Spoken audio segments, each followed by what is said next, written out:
மறைந்த முன்னாள் முதல்வர் செல்வி ஜெயலலிதா அம்மா சொன்ன குட்டி கதைகள்ல இதுவும் ஒண்ணு. இந்த அநியாய உலகத்துல நியாயத்தை எதிர்பார்ப்பது தவறு. வேட்டைக்காரன் ஒருவன் 2 நாய்களை வளர்த்துக்கிட்டு வந்தான். அதுல ஒரு நாய் அவன் கூட வேட்டைக்கு போகும்.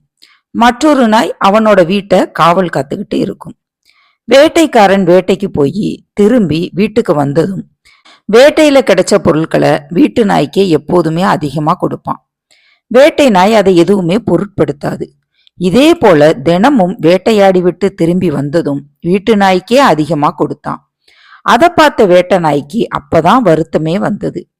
வருத்தமடைந்த வேட்டை நாய் வீட்டு நாயை பார்த்து, வேட்டையாடுறது எவ்வளவு கடினமான வேலை தெரியுமா? நான் வேட்டையில சம்பாதிச்சு வருவதுல மட்டும் நீ அதிகமான பங்கை வாங்கிக்கிற, இது நியாயமா அப்படின்னு வருத்தத்தோட கேட்டது.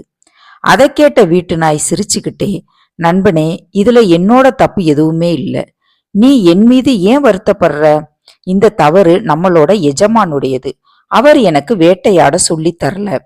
மற்றவர் சம்பாதித்த பொருள்ல பங்கு பெறத்தான் சொல்லி கொடுத்திருக்காரு அப்படின்னு பதில் சொன்னது. இதை கேட்டதும் வேட்டை நாய் எதுவுமே பேசாம, இந்த அநியாய உலகத்துல நியாயத்தை எதிர்பார்ப்பது தவறு அப்படிங்கிறத உணர்ந்து அமைதியா போயிருச்சு. இனி ஒரு நல்ல கதையோடு அடுத்த வீடியோவில் சந்திப்போம். நன்றி, வணக்கம்.